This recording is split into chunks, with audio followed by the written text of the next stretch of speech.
喂，大家好，又係我乜少，歡迎大家收睇我嘅 channel 乜少英力。咁喺英國住咗2年啦，咁其實見到啲物價係不斷咁飆升啦，生活壓力係不斷咁去增加啦。咁其實要喺生活裏邊慳翻啲錢係我自己一個好大嘅議題嚟嘅。我諗大家睇我以前啲片咧都知道我玩好多超市嗰啲小竅門。咁今日咧又同大家講一講咧一啲我自己覺得可以幫助到大家喺生活上面慳到錢嘅一啲小貼士啦。咁希望大家中意嘅，我哋而家馬上去片。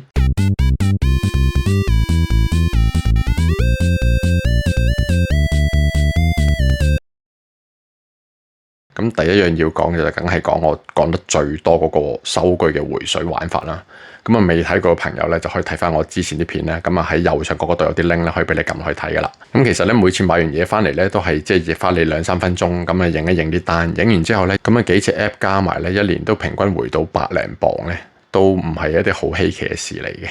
另外最近亦都介紹過一啲新嘅回水 app 啦。例如呢個 ShipZero 啦、Google 啦，或者甚至乎我自己排咗隊好耐，終於俾人邀請咗入去嘅 Amazon。雖然入到去就淨係可以答住問卷先啦，未可以掃呢個收據啦。又多一個渠道咧，可以賺到少少嘅。跟住再講咧就係超市啦。其實咧 BBC 啊或者啲報紙咧都間唔中都會有啲文章咧係會講呢啲話題，即係教大家點樣買嘢。其實我自己都覺得係。其實好常見咧就係香港買開嗰啲牌子，咁如果佢係國際牌子嚟嘅，嚟到佢又有，咁咪繼續買咯。但係其實有好多牌子喺英國本土嘅牌子，我唔識佢噶嘛。你會見到咧有好多牌子都係啲替代品，好平，甚至乎係超市自己出牌子咧，其實咧嗰個品質係一樣，但係咧係可能平一半。呢啲產品嘅例子就包括啲漱口水啦、啲消毒藥水啦、噴落件衫度去漬嗰啲嘅噴潔劑啦，呢啲通通都係咧係唔需要買大牌子咧。你去 Aldi 又好，或者你去 Sainsbury's 都好，買翻佢自己嘅牌子咧，其實係平一半以上嘅。自己經驗咧，亦都係試過啲乳製品，例如啲車仔芝士啦，或者啲煉奶等等咧，買翻超市自己嘅牌子咧，或者啲唔識佢嘅牌子試一包，哇，又係平一半，但係多一倍喎，又即係等於4倍嘅咯。又係食落咧，係覺得冇問題咧，係完全一樣嘅。亦都唔係所有嘢都一樣品質嘅。自己去開嗰間超市咧，啲粟米咧買佢超市自己牌子咧係冇咁好食嘅。即係唯有去翻 Waitrose，唔使買有機嘅。但係 Waitrose 本身 Essential 嗰包都係好食啲。或者我自己都洗面膏啦。香港用開花王啦。呢邊冇咁多日本嘢啦。揀翻啲 alternative 都有好多靚嘅牌子嘅。但係亦都試下用翻Superdrug 嗰啲得唔得咧？我又真係又 OK 喎，洗出嚟幾乾淨，比較 surprise 之餘咧，個價錢都係低好多。繼續講慳錢就係咧，呢啲所有嘅大型連鎖店咧就記得攞個會員卡啦。包括我自己其實最近咧翻親工咧，路途上面都會去食麥當勞嘅早餐。其實麥當勞隻 app 咧，我唔知道大家有冇 join 咧，佢就冇張卡嘅。但係總言之申請訂咧，你真係食4、5、6餐咁上下咧，你都自然就會有個早餐咧係可以叫到全 set 就係有免費嘅。你儲埋啲分，亦都係抵啲。亦都之前提過咧，就係咧用嗰啲 smart shopping 啦。其實各大超市公司咧亦都好支持嘅客戶去用呢啲去幫佢哋減省成本咧，變成咧其實裏邊嘅優惠咧係特別多。另外咧就係咧買嘢方面咧就可以買得精明少少。之前亦都有一集講過啲廚餘啦。其實簡單講就係你少咗浪費食物，其實就自然係慳咗啦。只要咧保持個雪櫃嘅流通性咧係健康嘅話咧，相對地咧亦都係會慳到唔少錢。再嚟咧就係講下一啲回水網站啦，例如咧 Quidco 啦或者 Top Cashback 呢啲一定要用啦。如果仲未開嘅用我下邊嘅介紹連結咧，會有優惠啦。俾大家少少參考就係咧，我第1年嚟到嘅時候咧，亦都有呢個 channel 嗰個轉介嘅幫助啦。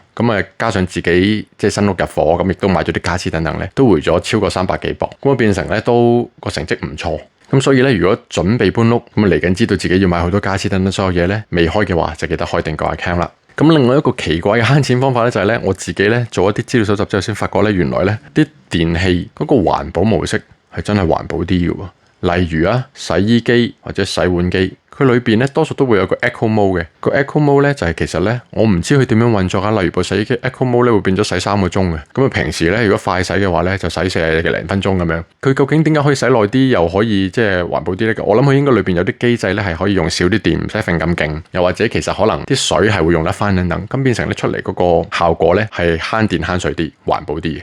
呢啲咧其實咧上 YouTube 睇好多片咧，嗰啲專家佢哋做整洗衣機嗰啲咧，佢哋自己嗰啲片都係咁樣講。我信佢嘅話咧，盡可能用得到嘅話就用嗰啲環保模式。